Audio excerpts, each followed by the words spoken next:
Илүү уруу суугч тавтай морил. За та илүү уруу сууг дээр subscribe дараагүй бол яг одоо subscribe дараарай гэж хүсье. За таны дарсан ганцхан удаагийн subscribe яг иймэрхүү төрлийн подкастуудыг бэлдэж оруулахад надад их тус нэмэр болдго юм шүү.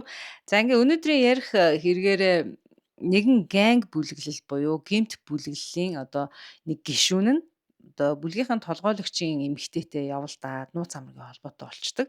За тэгээ тэр хоёрын одоо явдал одоо баригдаад тэгээд хөөрхий залууг бол одоо энэ ганг бүлэглэлийн одоо толгойлогч нь маш хэрцгийгээр тэгж ирүүдэн шүүж амь насын хөнөөсөн хэргийн тухай ярих болно. За ингээд 2012 оны 9 сарын 30-ны өглөө Хятадын Шандун мужийн Лени хотын захын нарсан ойгоос мөөг түлээ түүж явсан Ван гэх хүн навчаар хучиж далдалсан хүний цогцос олдог. Ван модны үндэс хооронд ургасан мөөх түүгээр тонгойх үед өмхийн үнэр түнд үнэрсэн байна. Тэрээр сонирч зандаа хөтлөгдөн үнрийг хаанаас гарч байгааг хайхаар ойролцоо газрыг луу ингээ харсан чинь нэг газар ингээд газрын одоо хөрс эвдэрсэн. За тухайн газар байсан тийм нарс моднууд нилээд их хугараад унтсан байсныг харсан байна. За Ван гэх хүн эхэндээ бол энэ өмхийн үнэрийг бол амтны сэгз юм баха гэж бодсон ч гэсэн тухайн газрын навчин доороос хүний хөл зохиж байхыг олж хардаг. Цогцны байр байдлыг анх харахад хохирогчийг амьд байх үед одоо нилээд эрүү шүүлт тулгаж тарчлаан зовоож алсан нэлтэд харагдсан байна. Энэхүү цогц олдсноор гэмт бүлэглэлийн харанхуй нууцуд болон гүн гүнзгий үзэн ядалт өшөө хорсол ил болсон юм аа. За алуурчин хэн байв? Хохирогчийг юунд ингэж их эрүүдэн шүүж амийг нь хөнөөсөн байх вэ? За ингээ бүгдээрээ энэхүү хэргийн гүн рүү шумбацгаая. Цогцыг олсон Ван гэх хүн бол мэдээж шууд цагдаа дуудсан. За хагас цагийн дараа энэ цогцос олдсон газар бол цагдаа нар, шинжээчд, мөрдөгчд хэргийн газар шуурхаа ирсэн. Шүүх эмнэлгийн баг урьдчилсан шалгалтаар хохирогч нь дээш харан хэвцэн байралтаа олдсон хүйс эрэхтэй цогцос задрал дөнгөж орж эхэлж байсан бөгөөд шавж хорхоо эргэн тойронд одоо цугласан байдалтай. Цогцыг нэмгэн навчаар хучсан болоод хайснаас үзэхэд алуурчин их яарсан. За эсвэл огт одоо цогцонд хайхрамжгүй хандсаа гэж дүгнсэн. Аллагыг өөр газар үйлдэж цогцыг ойд авчирч хайсан тодорхой. Учир нь хэргийн газар цус илрээгүй мөн цогцыг уулын замаар чирсэн улмөр олцсон байна. Хохирогч эрэхтэй цайвар арьстай уртавтар тийм буржгар үстэй байсан байна. Цогцсны хоёр хацрын орчим ихээхэн хэмжээний хөхрөлттэй, хамрын хөндийгөөс цус алдсан, хамрын яс хугарсан, гавлын ясыг хатуу зүйлээр хүчтэй цогсны улмаас зарим хэсгийн одоо гавлын яс цуурч хоорондоо гажсан, биеийн арьсан дээр нилээд хөхрөлттэй мөн одоо хатаж одоо хөхөрсөн улаан хүрэн одоо болж хатсан цус олдсон. Доод урвал 2-оос 3 см орчим сэтэрсэн гэдэс хэвлийн орчим хөх нэц болон одоо том том хөхрөлттэй болсон байсан. Хурц үзүүртэй зүйлээр биеийн арьсыг хид хідэн газар гүн урсан хүзүү хоолой орчим гүн хөхрөлттэйгээс үзэхэд хохирогчийг амьд үед нь одоо багалзуурцсан, боомлсон гэж үзсэн. Цогцны хамгийн их гэмтэлтэй хэсэг бол яг эрүүний доод хэсэг буюу хүзүү орчим байсан байна.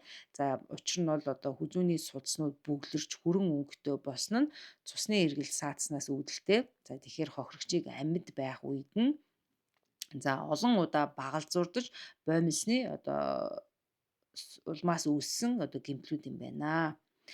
За мөн одоо хохирогч одоо амьд байх үед хүчил төрөгчийн дутагдал бол байсан тархинд. За хүзүүн дээр үүссэн хумсны мөрөөс үзэхэд бол хохирогч өөрийг нь багалзуурдаж боомлох үед амин тэмцэж за мултрах гэж тэмцэлцсэний уул мөрөө гэж үзсэн. Нүдэнд цус хуралттай жижиг судасноос өргсөн хагарсан одоо байдал нь удаан хугацаанд боомлуулж амьсгал боогдсноос үүдэлтэй. Хохирогчийн хоёр гарыг олсоор хүлсэн байсан байна. За олс бол одоо байгалийн гаралтай тийм олсон утсаар хийгдсэн. За 1 см-ийн диаметртэй. За дэлгүүрээс худалдаж авсан бололтой цоош нь олс байсан. Хохирогч цагаан өнгийн футболктой, хар өнгийн джинсэн өмдтэй, торон даавуу материалтай пүүз өмссөн байсан. Өмсөж явсан хувцас нь нилээд шороо, өвс болж сэмэрж урагдсанаас үзэхэд бол цогцыг ойд бол нилээд урт замаар чирж явсан тодорхой гэж үзсэн. Цогцыг ойд чирч явсан хүний гутлын одоо мөр бол одоо яг тэр ойн зөөлөн хөрстэй хэсэгт бол нилээд гүн шигдэж одоо гутлын мөр үлдсэн байсан. За тэгэхээр бол алуурчин ойн жимээр цогцыг чирх үедээ бол нилээд өөрөөсөө тийм ээ хүч гаргаж хүчилж одоо байсан тодорхой харагддаг. Мөрийг шинжилгээд насанд хүрсэн эрэгтэй хүн пүүз эсвэл зөөлөн ултай ямар нэгэн одоо тийм зөөлөн материалаас хийсэн хөнгөн тийм ултай гутал өмссөн байсан байна. За цогцсноос 20 метрийн зайд Honor брендийн хар өнгөтэй гар утас олцсон. Утасны дэлгэцийг албаар хатуу зүйлээр цохиж хагалж хаясан байсан ба за утасны сим картыг бол авцсан байсан байна. За утсанд сим карт байхгүй байна гэдэг чинь бол холбоо барих хаяг, дуудлагын түүхүүд, мессежүүд, сүлжээний мэдээлэл зэргийг олох ерөөсөө огт боломжгүй болчихж байгаа гэсэн. За энэхүү байдлаас дүгнэхэд алуурчин аллагын уул мөрөө мэрэгжлийн төвшөнд бол баллах чадвартай харуулж байна. Нарсан ойн зам 2 метрийн өргөнтэй байсан учраас тэр ойн замаар бол жижиг машин явах боломжтой гэж үзсэн бөгөөд за тэгээд ч одоо тэр зам дээр машины дугуйны мөр илрүүлсэн.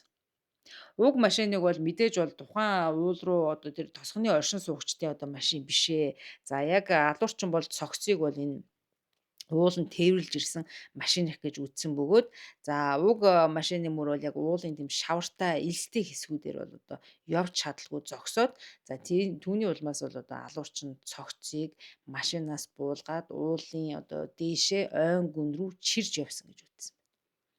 Тухайн газар амьдардаг хит хитэн хүнээс цогцос таниулах ажиллагаа явуулж одоо түүнийг одоо мэдэж хардаг хүн байна уу? Тоцхны ч юм уу тийм ээ иргэн мөн үү гэж асуухад бол тэнд суулсан хит хитэн хүн бол огт танихгүй хүн байна гэж хэлсэн байна. За ингээд цогцыг шүүх эмнэлгийн лабораторийн нарийн шинжилгээний багт илгээсэн. За ингээ мэдээж бол одоо цогц лабораторид очисон байна. За ингээд шинжээчнэр одоо шүүх эмнэлгийнхэн бол шинжилгээний одоо хариугаа гаргасан. За энд бол одоо нэлээд тодорхой хэлнэ. За шинжилгээний хариу бол хохирогч 28-аас 35 орчим насны эрэгтэй. За энэ хохирогч маань одоо амьд байх үедээ ямар нэгэн тийм суур одоо хууч өвчнгөө эрүүл сар бол эрэгтэй хүн байсан. За нас бараад 3-аас 4 хонсныг бол цогцсны задарлын явц болон тухайн одоо цогцыг хаясан байсан орон нутгийн цаг агаарын температуртай харьцуулан гаргасан. За тэгэхээр уг хохирогч маань одоо нас бараад 3-аас 4 хонсон байсан байна. Ходоод болон хоол боловсруулах замд хоолны үлдэгдэл бараг байхгүйгээс үзэхэд хохирогч эрүүдний шүүгдэж одоо зодуулж байх үедээ өсөглөн байсан байна. За үхлийн шалтгаан бол хүнд зодуурын шарах, олон эргэтний дутагдал болон цус алдалтаас үүдэлтэй гэж дүгнэсэн. За энэ дээр нэг зүйлийг одоо шүүх эмнэлгийнхэн маш тодруулж хэлсэн байна. За учир нь хохирогчийн бэлэг эрэхт нь няцарсан хатангашилтай байсан нь за уг аллагын одоо сэтэл бол биш үү те хайр дурлал араар тавилттай шууд холбоотой гэж үзсэн байна. За учир нь юу вэ гэхээр ерөөсөө ямарваа нэгэн цогцны бэлэг эрэхтэн бол одоо ноцтой гэмтээсэн аллагууд бол бүгд цаанаа за одоо тухайн хохирогчийн нэр төрийг гутаанд доромжлох гэсэн атаархал үзэн ядал за ямар нэгэн одоо тийм хардталтай холбоотой байдаг гинэ. За хохирогч ойролцоогоор метр 72 см өндөртэй. За нүүр нь одоо хин гэж таних аргагүй маш ихээр гимтсэн. За цор ганц шинж тэмдэг бол хохирогчийн нуруунд дээр штэ тий 30 см-ийн урт 20 см-ийн өргөн за нэлэнхүүдээ одоо тийм тас хар өнгөтэй тийм өнгөгүй тийм шивээс байсан байгаа. За уг шивээс бол загалмай ороосон могоон дүрстэй шивээс байсан гинэ. За цагдаагийнхан цогцос олдсон Линий хотоос 2 км-ийн зайд орших Дайтун тосгонд шалгалт хийсэн. За энэ Дайтун гэдэг тосгон бол 500 орчим одоо оршин суугчтай бөгөөд гол төлөв тосгоны иргэд газар тариалан мал аж ахуй эрхэлдэг за энэ хөдөө газар юм байна л да. За тэгээд энэ Дайтун тосгоны энэ оршин суугчид бол борооны уйлралаар даа ялангуяа нөгөө мөөг түүх за эсвэл эмийн ургамал энэ төр түүхээр бол яг энэ цогцос олдсон нарсан ойр голчлон явдаг гин. За ингээд тосгоны бол эрх баригчтай бол одоо уулзахад бол тэд бол хэлсэн байна. За албан ёсоор манай тосгонд сүүлийн 6 сарын хугацаанд сургуу алга болсон хүн ерөөсө бүртгэдэггүй гэж хэлсэн. За гисэн хэдийч цагдаа нар бол одоо тосгоны иргэдээс мэдээлэл цуглуулад ингээд уулзаж явах үед бол цогцтой ойролцоо настай буюу 29 настай Лю Чингуан гэх залуугийн тухай нэг одоо сургуу алга болсон гэсэн мэдээлэл олцсон байна. За Лю Чингуан гэх энэ залуу бол бага насндаа бүтэн өнчин хоцорч хүрэх амьтан өвөө эмийн түүнийг бол өсгсөн байна. За тэрээр бол боловсрал мэрэгжил эзэмшээгүй учраас гэмт хэрэгт орооцолцдгоороо тосгондоо цуутай. Хөршүүд нь Лю Чингуаныг байнга энд тэнд дэмий дэнж дандаа асуудал гаргаж гэмт хэрэгт орооцолдож явдаг бөгөөд Лю Чингуан сүүлийн 1-7 хоногт ерөөсөө гэртээ огт ирээгүй гэсэн байна. За ингээд цагдаа нар бол Лю Чингуаны гэрт очиж өвөө эмээтэй нь уулзсан.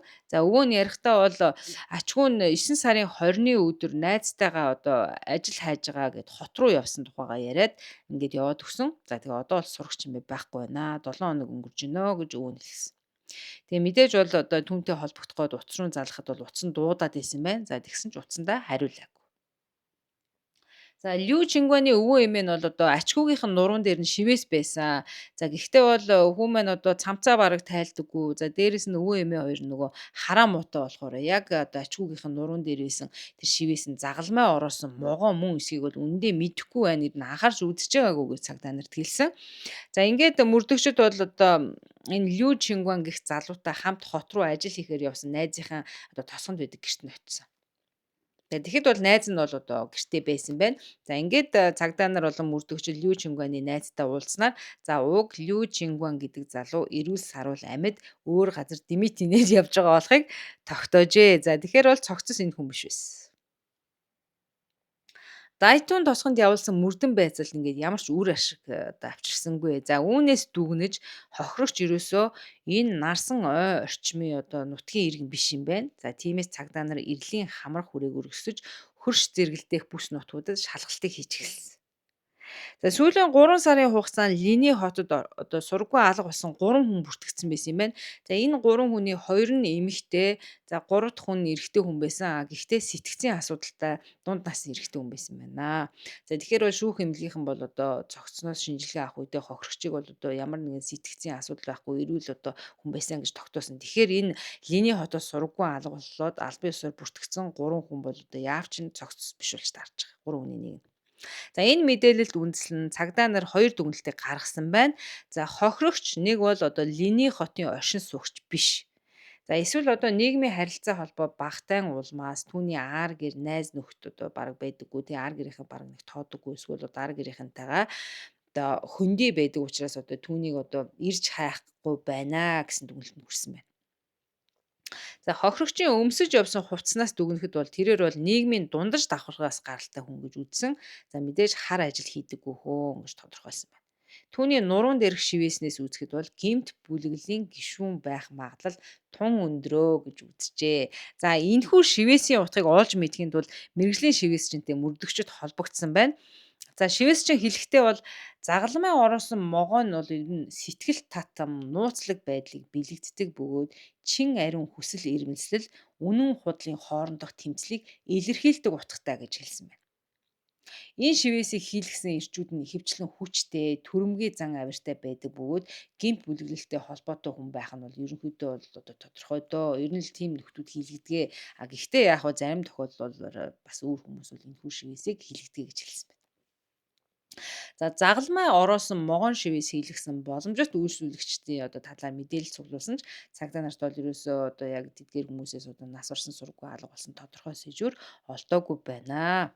Цогцос олдсон талаар олон нийтэд одоо олон нийтийн мэдээллийн хэрэгслэр бол одоо ингээд цацаад байсан. За ингээд цогцсны мэдээллийг цацнаас 2 хоногийн дараа Линий хотын Мужи дүүрэгт оршин суудаг. За энэ Мужи гэдэг дүүргийг би хятад буруу дуудаж магадгүй шүү. Ямар ч байсан Мужи л гэж гарч ирсэн.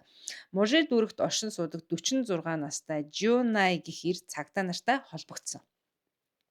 За ноён Жунай ярихдаа 28 настай Дичэн гэх зэөхүүгээ одоо хайж байгаа бөгөөд одоо тэр зэөхүүгийнх нь нуруунд дэр нь загалмай ороосон могоон шивээс байдгаа гэж хэлсэн байна.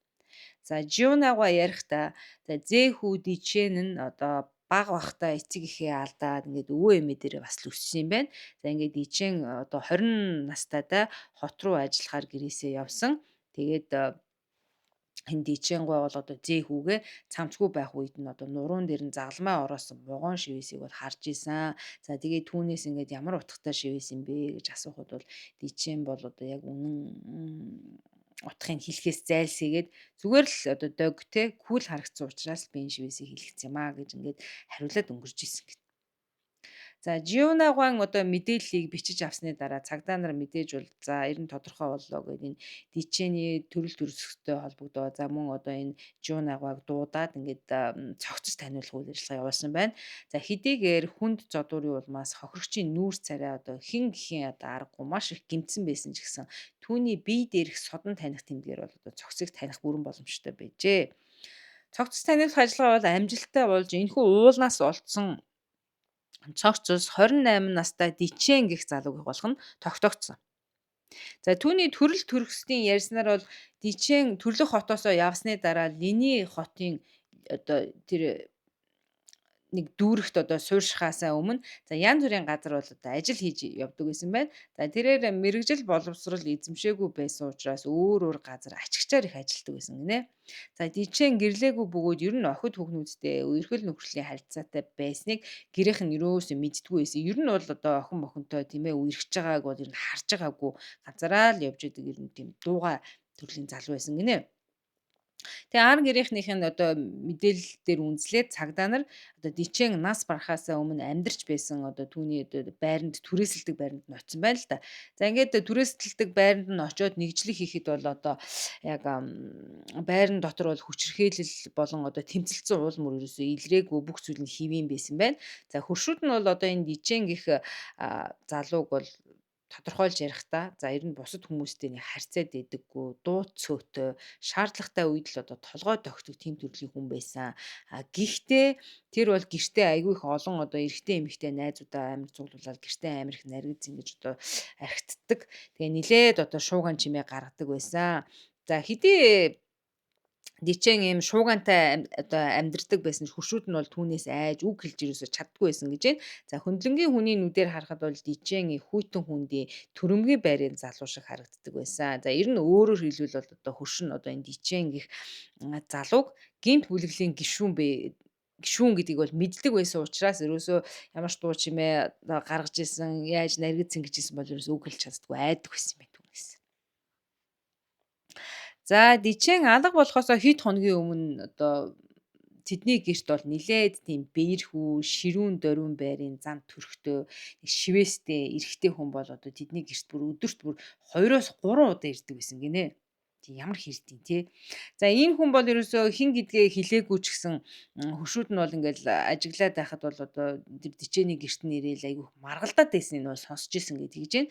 За мөрдөгчд дичээний харьяалагддаг байсан одоо тэр гэмт бүлэглэлийг олохын тулд түүний хийж байсан ажлыг судалж эхэлсэн.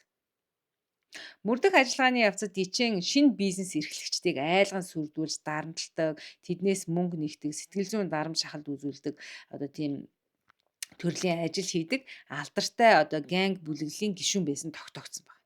За уг одоо тэр ганг бүлэглэлийн толгойлогчийн талаарх бас мэдээллийг бас олсон байна. За энэ гэмт бүлэглэлийн толгойлогч бол одоо Мавэ Зоу гэдэг залуу байсан бөгөөд 46 настай хулгай танхаан хэрэгээр 2 удаа өмнө нь ял эдэлж байсан бөгөөд хамгийн сүүлд ял эдэлж агаад 2009 оны 1 сард суллагдсан Мавэ Зоу гэдэг залуу байсан байна. За цагдаагийнхан Дичээний түрээсийн байрны одоо ойролцоох хяналтын камерын бичлэгийг дахин нэгтэлж үзэхэд за цогцос олохоос 6 хоногийн өмнө буюу 9 сарын 24-ний оройны 22 цаг 30 минутын үед Дичэн энэ хяналтын камерт бичигдэн үлдсэн бичлэгийг олсон. За энэ өдрийн тэр 22 цаг 30 минутын үед бол одоо Дичэн яг амьдрдаг байр руугаа ингээ булан ториод ирэх гэж байх үед бол одоо маш хурцтай хар машин ирээд чих гэж одоо нөгөө чихарч нөгөө амар хүчтэй явж байгаа тоормс гიშгээр нэг машины дууг чихэрдэн штэ. Тэгээд чихарч тоормзоо одоо гიშгээд зогсоод тэгээд тэр хар машинаас нэг хүн эрэгтэй хүн бууж ирээд одоо Дичээний мөрнөөс нь нилээд тийм хүчтэй одоо базаж аваад Дичээний хүчээр тэр машин руу суулгаж байгаа бичлэг болсон. За энэ бичлэг дээр бол одоо хохирогч маань ч гэсэн одоо тэр машинд аягүй суух дурггүй ингээд тэмцэлдээд машинд суухгүй гэж байсан ч одоо хүч нь хүрээгүй юм уу яасан ямар ч байсан машинд бол суугаад явсан. За ингээд дараад нь бол машин хөдөлж камерын бүсээс гарсан баг. За энэ камерын бичлэгээс бол машины улсын дугаарыг бүртгэж авсан байна. Машины эзэмшигч нь гэмт бүлгийн толгойлогч гэдэг байгаа тэр Мавэ Зоо гэдэг хүний төрсөн ах болох 50 настай Мавэ Жан гэдэг эрэгтэй хүн байсан. За энэ Ма Вэй Зов нь одоо энэ ганг бүлгийн одоо толгойлогч. За Ма Вэй Жан нь болохоор ах нь байгаа. За энэ хоёрыг бол би цаашдаа Ма ахын дүүс гэдээ дуудаад явчээ. За цагдаа нар энэ Ма Вэй Жангийн зургийг бол одоо дичээний хуршүүдэд бол үзүүлсэн байна л да. За тэгэхэд бол одоо тийм ээ, энэ хүн чинь одоо нөгөө тэдний гэрт өдөрт 2-оос 3 удаа ирээд исэн. За түүнтэй маргалдаад исэн хүн бол яахааргүй мөн байна гэж хэлсэн байдаг. За энэ Дичэ гэх залуу бол одоо алга болохоос өмнө энэ Ма ахын дүүсийн одоо ах нь болох тийм Ма Вэй Жангийн доор одоо ажиллаж байсан бөгөөд согтууруул хундаа борлуулах ажлыг хийж исэн юм байна. За энэ үед гэмт бүлэглэлийн толгойлогч те Ма ахын дүүс бол одоо Ма ахын дүүсийг бол ерөөсөө энэ залуугийн амийг хүнээсэн юм байна гэж энэ бол с ิจ гэлэхэд бол одоо нилээд тодорхой болоод байсан. За эрх баригчид энэ хоёр одоо гэмт бүлгийн одоо Ма ахын дүүсийг дуудаж байцаасан байна. За нотлох баримт байсаар байтал тийм ээ, энэ Дижэн гэдэг залуу бол энэ Ма ахын дүүсийн гэмт бүлэглэлд одоо ажилтгаа гэмт бүлэглэлийн гишүүн гэдэг нотлох баримт байсаар байтал энэ Ма ахын дүүс бол бид бол одоо энэ Дижэн гэдэг залууг огт үзэж хараагүй, танихгүй, манай ганг бүлэглэлд бол ийм залуу байдаггүй гэж эрс өгүүлсгсэн баг.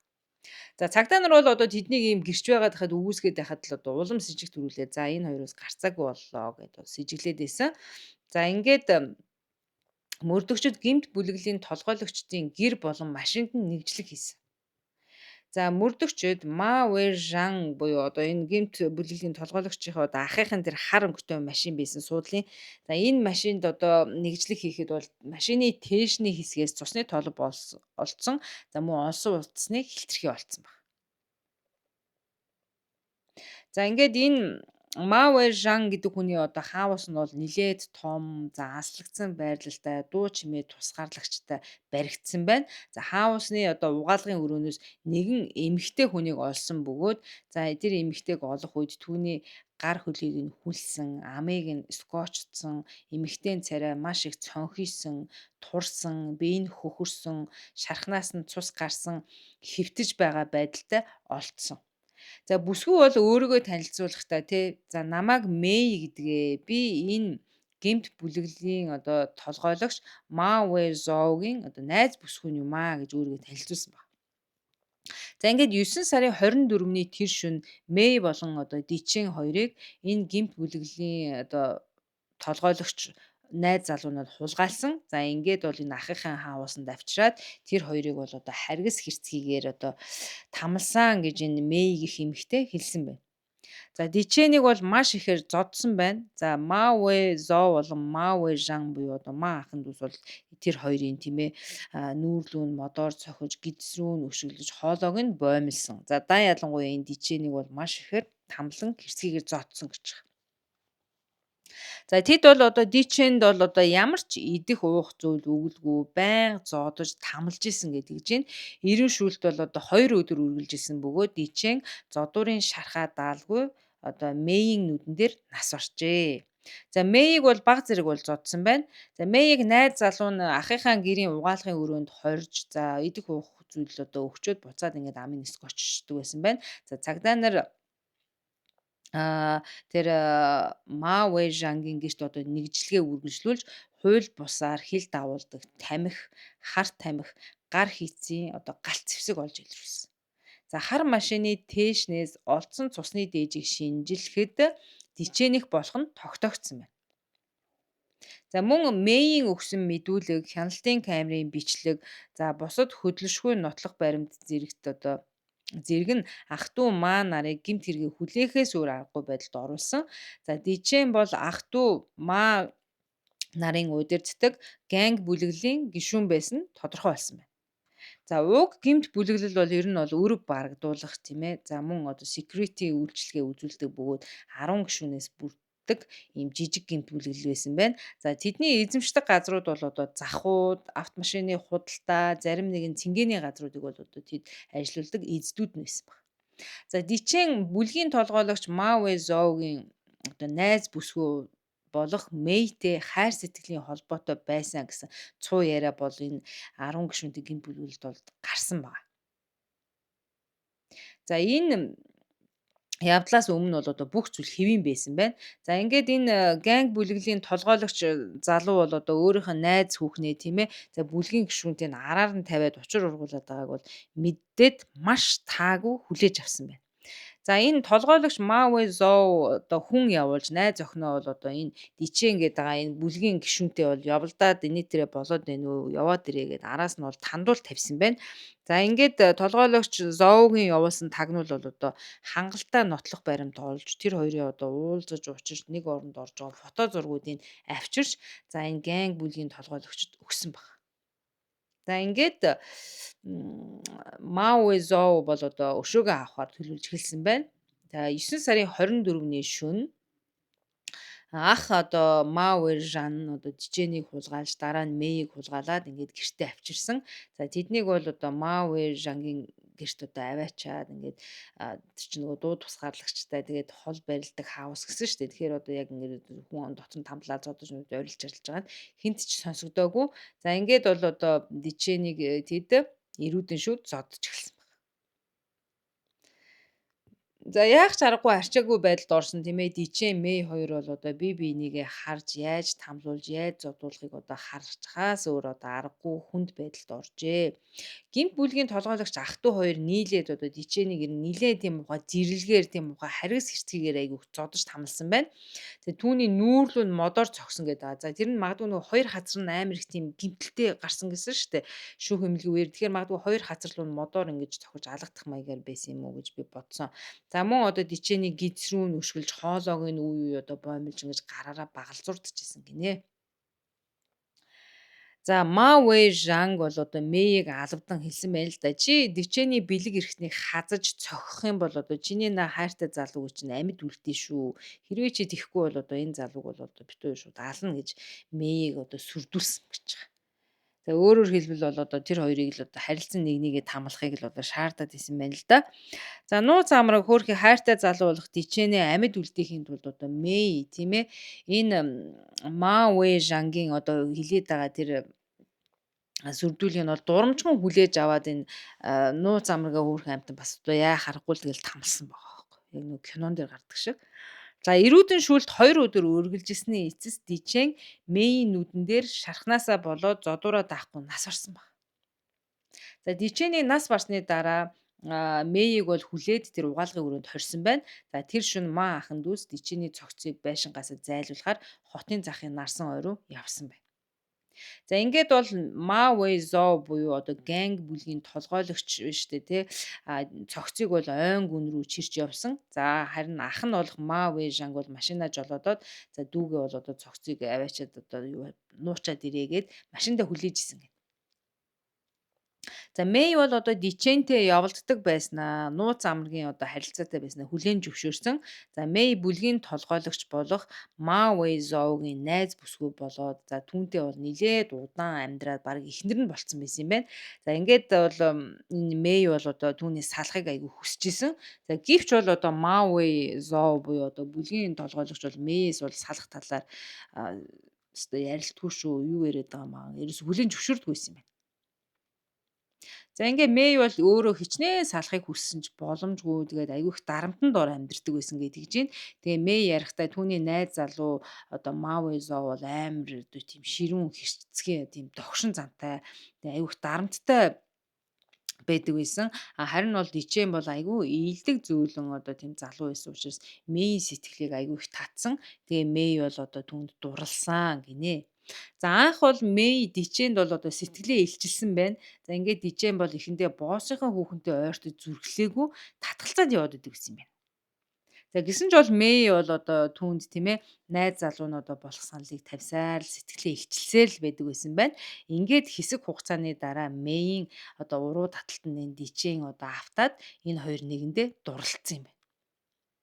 За тэр хоёр бол араар тавьдгаа бол одоо маш сайн төлөвлөж одоо нуугаад баригдахгүй тулд бол одоо нэг удаагийн сим карт ашиглаж хоорондоо ингэж харьцаж уулздаг байсан байна. За Дижэн ямар нэгэн аргаар одоо энэ хоёр уулзаж очих үед өөр хэмт ярьдаг байсан байл та. За Мэйг бол бүлгийн толгойлогчоос салгаж авнаа. Тэгээд хамтдаа хоёулаа нэг тийшээ зүхтнаа. Ингээд хоёулаа сайхан амьдрнаа, гэрлэнэ гэж ярьдаг байсан гинэ хөөх. За гэвч тэр хоёрын араар тавилт айгүй удаагүй ил болсон аимшигт явдлаар ингээд төгснө үнэхээр харамсалтай. Би энэ дээр бол нэг юм хэлмээр байна. За энэ Мэй гэдэг хүүхэн бол ёстой айгүй буруу юм хийсэн. Энэ бүхэл бүтэн одоо гэмт бүлгийн одоо толгойлогчийн хүүхэн байж иж яаж ч бодсон тэр толгойлогч бол энэ өөрийнхөө хүүхний хойноос бол одоо нүд тавьж тагнуул тавина шүү дээ. Тэнд дунд тагнуул байгаа шүү дээ. Тэгээ баригдана гэдэг тодорхой байж иж хөөхөн амтаа энэ залууг одоо ингээд уруу татчихагаад амь насыг ингээд алдсан нь бол үнэхээр харамсалтай гэж бодож байна. За ингээд маа ахын дүүсийг бол одоо баривчилсан. За мөн одоо энэ маа ахын дүүсээ удирддаг гэмт бүлгэлийн одоо бусад гишүүдийг ч гэсэн саатуулж, за хууль бус бараа хил давуулсан, галт зэвсэг, хадгалсан, харт тамхины 8 болон бусад төрлийн гэмт хэрэгт буруутгаж, за тус хорих ялыг өгсөн байгаа. За хүний амийг эрүүдэн шүүж, хэрцгийгээр хөнөөсөн, хүн хулгайлсан, хүнийг хууль бусаар гэртээ хорьсон болон харт тамхи галт зэвсэг, хууль бус бараа хил давуулсан энэ бүх хэрэгт үндэслэн за Ма ахын дүүс болох Ма Вэй Жан болон Ма Вэй Зоу нарт шүүхээс цаазаар авах ялыг оноосон юм байна. Вау. За энэ цаазаар авах ялыг бол 2013 оны 5 дугаар сард гүйцэтгсэн байна. За ингээд Ма ахын дүүсийн гэмт бүлэглэлийн гишүүд шоронд орж за ах トゥ хоёр бол цаазаар амнаас оржээ. За үнэхээр харамсалтай тий. За ёстой нөгөө 10 гишүүнтэй гэмт одоо ганг бүлэглэлийн бүх гишүүд шоронд суусан. За хоёр толгойлогч нь цаазаар авахулсан. Хөөхийн нөгөө Мэйтэй явуулсан ир бол ёстой аимшигтайгаар зодуулж одоо нас орсон гэд ингээд ганц Мэй гэх эмэгтэй л амьд үлдсэн байна. За ингээ өнөөдрийн хэрэг маань үүгээр дуусч байна. Та бүхэндээ хүлээн авч сонсонд маш их баярлалаа. За ингээ дараагийн дугаараа удахгүй оруулах болно. За ингээ дараагийн дугаар хүртэл баяртай.